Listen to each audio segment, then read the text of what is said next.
தலைவராகிய ஆண்டவர் கூறுகின்றார்.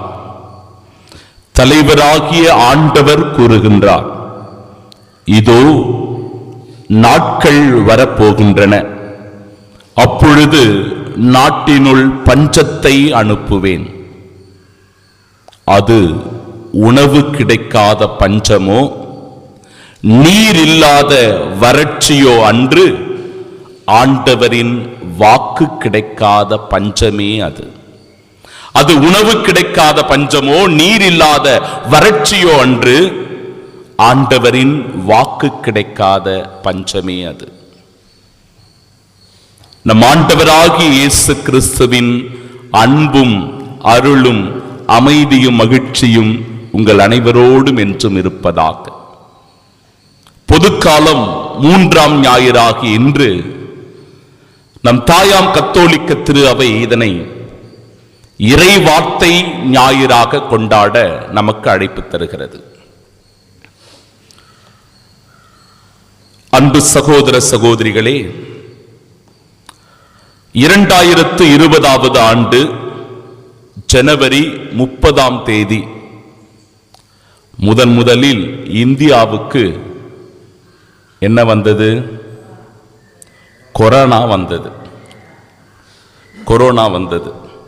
கொரோனா தொற்று நோய் இந்தியாவில் பரவத் தொடங்கியது.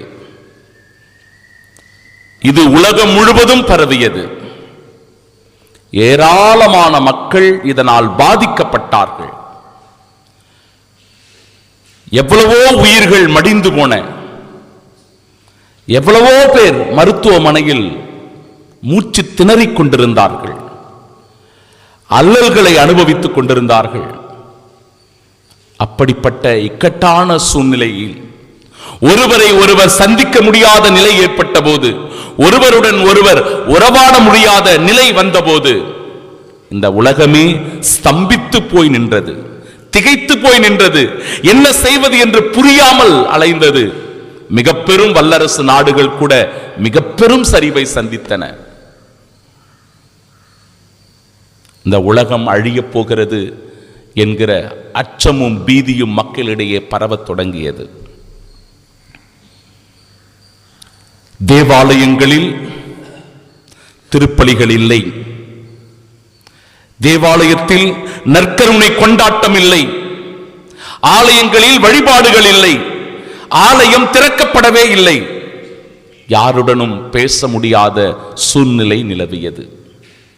கொரோனா காலகட்டத்தில் இந்த வார்த்தை பஞ்சமானது வந்ததா இல்லையா? ஆமென். அன்பு சகோதர சகோதரிகளே, இப்படிப்பட்ட வார்த்தை பஞ்சம் வந்தபோது மக்களிடையே ஒரு ஏக்கம், மக்களிடையே ஒரு கலக்கம், அவர்களிடத்தில் அச்ச உணர்வு மேலோங்கியது, பயம். இப்படிப்பட்ட ஒரு சூழ்நிலையில்தான் ஆண்டவருடைய வார்த்தையை அறிவிப்பதற்காக, கடவுளுடைய வார்த்தையை எடுத்து சொல்வதற்காக, மக்கள் மனதில் நம்பிக்கை ஊட்டுவதற்காக, ஆறுதல் சொல்வதற்காக, தேர்தல் சொல்வதற்காக இதோ கடவுள் அற்புதமாய் என்னை பயன்படுத்தினார். இந்த கொரோனா வருவதற்கு முன்பாக சரியா 3 மாதத்துக்கு முன்னாடி நீங்கள் எல்லோரும் பார்த்து கொண்டிருக்கிற இந்த அருள் தேடல் என்கிற யூடியூப் சேனலை நான் துவங்கினேன். தெரிந்தோ தெரியாமலோ சரியாக கொரோனா காலத்திற்கு முன்பாக 3 மாதங்களுக்கு முன்பாக இந்த அருள் தேடல் என்கிற யூடியூப் சேனல் தொடங்கப்பட்டது. இந்த உலகமே முடங்கி போய் கிடந்த அந்த காலகட்டத்தில் ஆண்டவருடைய வார்த்தையை பகிரங்கமாக அறிவிக்கவும், மக்கள் மத்தியில் ஆறுதல் வார்த்தைகளை சொல்லவும், நம்பிக்கை தருகிற வார்த்தைகளை ஊட்டவும் ஆண்டவர் அற்புதமாய் அந்த நாட்களில் என்னை பயன்படுத்தினார். தேவ நற்கருணை ஆராதனையை வழி நடத்தினேன். மக்கள் மத்தியில் இருந்த அச்சத்தை, கலக்கத்தை போக்குவதற்காக ஒவ்வொரு நாளும் நம்பிக்கை ஊட்டுகிற வார்த்தைகளை விதைத்தேன். கடவுள் அற்புதமாய் அந்த நாட்களில் பயன்படுத்தினார். அன்பு சகோதர சகோதரிகளே, நன்றியோடு இந்த வேளையில் நான் நினைத்து பார்க்கிறேன். இன்றைக்கு ஏறக்குறைய 1.5 லட்சம் மக்கள் இந்த யூடியூப் சேனலின் வழியாக ஆண்டவருடைய வார்த்தைகளை கேட்டுக் கொண்டிருக்கிறார்கள் என்றால், இந்த வார்த்தையினால் வந்த பஞ்சம் மக்களுக்கு கிடைத்த ஆறுதல் இல்லாத ஒரு சூழ்நிலை, திருப்பலி இல்லாமல், நற்கருணை இல்லாமல், ஆலய வழிபாடுகள் இல்லாமல் பட்ட அவதி. இதோ ஆண்டவருடைய வார்த்தை சொல்லுகிறது. எபிரேயருக்கு எழுதிய திருமடல் 4வது அதிகாரம் 12வது இறை வார்த்தை, ஆண்டவருடைய வார்த்தை உயிர் உள்ளது, ஆற்றல் வாய்ந்தது, எந்த பக்கமும் வெட்டக்கூடிய வாளினும் கூர்மையானது. அப்படிப்பட்ட வார்த்தையை தான் நாம ஒவ்வொரு நாளும் வாசிப்பதற்கு, சிந்திப்பதற்கு, தியானிப்பதற்கு, அந்த வார்த்தையை வாழ்வாக்குவதற்கு நாம் அழைக்கப்படுகிறோம். அன்பிற்குரியவர்களே, திருப்பாடல் 119 105வது இறை வார்த்தை சொல்லுகிறது, உமது வார்த்தையே எமக்கு விளக்கு, என் பாதைக்கு ஒளியும் அதுவே. அற்புதமான வார்த்தை. விண்ணும் மண்ணும் ஒழிந்து போகும், ஆனால் என்னுடைய வார்த்தைகள் ஒழியவே ஒழியா, ஒரு சிற்றெழுத்து கூட ஒழியாது என்று ஆண்டவருடைய வார்த்தையானது உறுதிபட எடுத்துச் சொல்லுகிறது. ஆம், ஆண்டவருடைய வார்த்தை நமக்கு ஆறுதல் தருகிறது. என் அன்பு சகோதர சகோதரிகளே, அம்மா அழாதீர் என்று சொல்லி ஆண்டவர் ஆறுதல் படுத்துகிறார். ஆண்டவருடைய வார்த்தைகள் நமக்கு நம்பிக்கை ஊட்டுகிறது. என் அன்பு சகோதர சகோதரிகளே, வீறுகொள், துணிந்து நில், அஞ்சாதே, திகையாதே, இதோ உன் ஆண்டவராகிய உன் கடவுளாகிய நான் உன்னோடு இருக்கிறேன் என்று ஆண்டவர் ஆறுதல் சொல்லுகிறார். ஆண்டவருடைய வார்த்தைகள் துணிவை தருகிறது. அச்சத்திலும் கலக்கத்திலும் இருந்த சீடர்கள், அஞ்சாதீர்கள், நான் தான் என்று சொல்லி ஆண்டவர் துணிவை ஊட்டுகிறார். ஆண்டவருடைய வார்த்தைகள் நம்மை குணப்படுத்துகிறது. அந்த முடக்குவாதமுற்ற மனிதரை பார்த்து, மகனே எழுந்து உன் படுக்கையை தூக்கி கொண்டு நட என்றால் குணப்படுத்துகிற வார்த்தைகள், அதிகாரம் நிறைந்த வார்த்தைகள். பேய்கள் அவரை கண்டு அஞ்சின, வாயை மூடு, இவரை விட்டு வெளியே போ என்று சொன்ன உடனே அஞ்சு நடுங்கி பேய்கள் எல்லாம் விரண்டு ஓடியது. ஆண்டவருடைய வார்த்தைகள் நலம் தருகிற வார்த்தைகள். நீங்கள் திராட்சை குலைகளைப் போல பலன் தருவீர்கள், ஒலிவ கன்றுகளைப் போல செழித்து வளருவீர்கள், நீரோடைகளைப் போல செழிப்புடனும் வளமையுடனும் இருப்பீர்கள். நலம் தருகிற வார்த்தைகள் ஆண்டவருடைய வார்த்தைகள். முதல் வாசகத்தில் இன்றைக்கு கேட்டோம், மக்கள் எல்லோரும் உள்ளம் திறந்து மனம் வருந்தி அழுதார்கள். ஆண்டவருடைய வார்த்தை உயர்வான ஒரு இடத்தில் நின்று வாசிக்கப்பட்டது. அந்த வார்த்தைகளை எல்லோரும் ஆர்வத்தோடு கேட்டார்கள். அந்த வார்த்தைகளை கேட்டு தங்களுடைய கைகளை உயர்த்தி ஆமேன் ஆமேன் என்று சொல்லி அவர்கள் செபித்ததை பார்க்கிறோம்.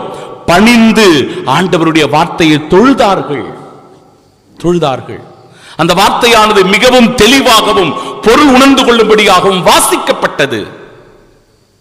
இன்றைய நாளினுடைய முதல் வாசகம் தெளிவாக சொல்லுகிறது. அதை ஆண்டவருடைய வார்த்தையை தெளிவாக புரியும்படி நாம வாசிக்கிறோமா? ஆண்டவருடைய வார்த்தையில நம்ம ஆர்வம் காட்டுகிறோமா? அந்த வார்த்தை ஏதோ நான் வாசிட்டு போறேன் அப்படின்னு இல்ல, மாறாக நான் வாசிக்கிற இந்த வார்த்தையை இங்கு அமர்ந்து கொண்டிருக்க ஒவ்வொரு சகோதரர்களும் சகோதரிகளும் கேட்கிறார்கள். அந்த வார்த்தை அவர்களுக்கு ஆறுதல் தருகிறதா? அந்த வார்த்தை அவர்களுக்கு நம்பிக்கை ஊட்டும் வண்ணமாக நான் வாசிக்கிறேனா? அதற்கு நான் ஆர்வம் காட்டுகிறேனா? அந்த வார்த்தைகளுடைய தெளிவுகளை, அர்த்தங்களை புரிந்து கொள்வதற்கு முயற்சி செய்கிறானா? சிந்தித்து பார்க்க வேண்டும். முதல் வாசகம் அதை வலியுறுத்துகிறது.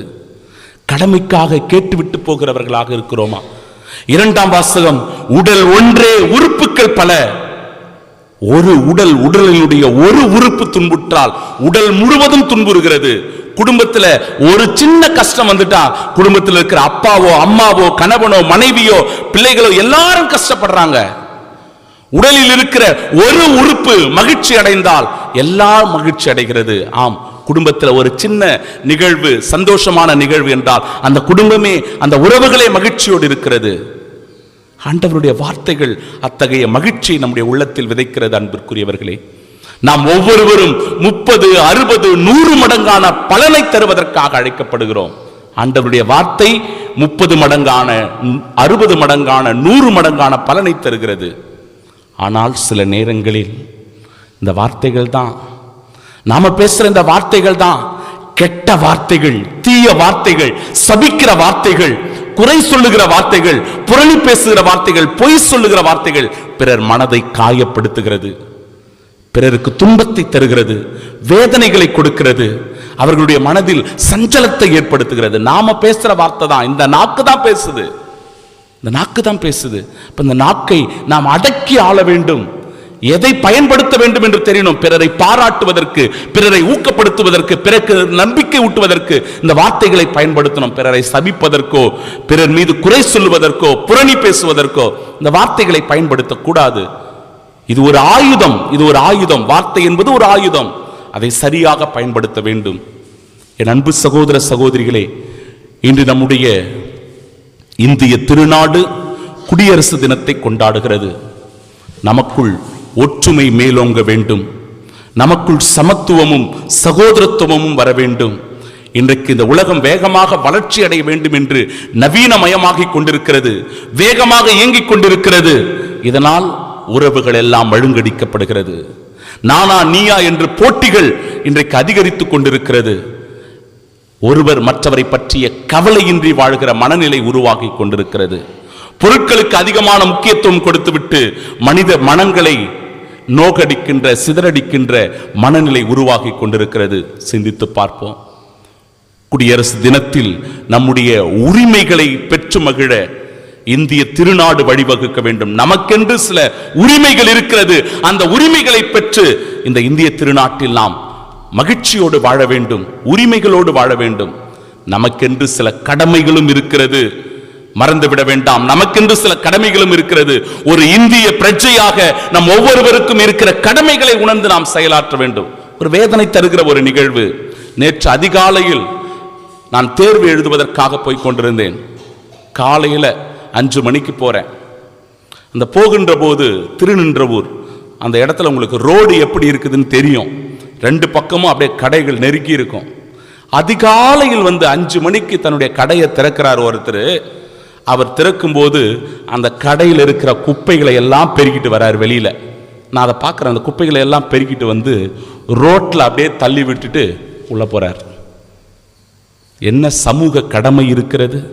ரொம்ப வேதனை அடைந்த அந்த நிகழ்வை பார்த்து, அட பாவிகளா, இப்படி எடுத்துட்டு வந்து உன் கடையில் இருக்கிற குப்பையை கொண்டு வந்து ரோட்ல கொட்டுறியே, நமக்கு எங்க பொறுப்பு இருக்கிறது, கடமை இருக்கிறது?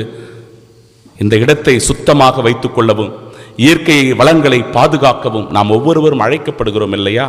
அப்படி வாழும்போது தானே தூய்மையான காற்று, தூய்மையான நீர் இவையெல்லாம் நமக்கு கிடைக்கும். அப்போதானே நாமும் நம்முடைய சந்ததிகளும் இந்த உலகத்தில் சந்தோஷமா வாழ முடியும். சிந்திப்போம். இந்த குடியரசு தினத்தை அர்த்தமுள்ள விதத்தில் கொண்டாடுவோம்.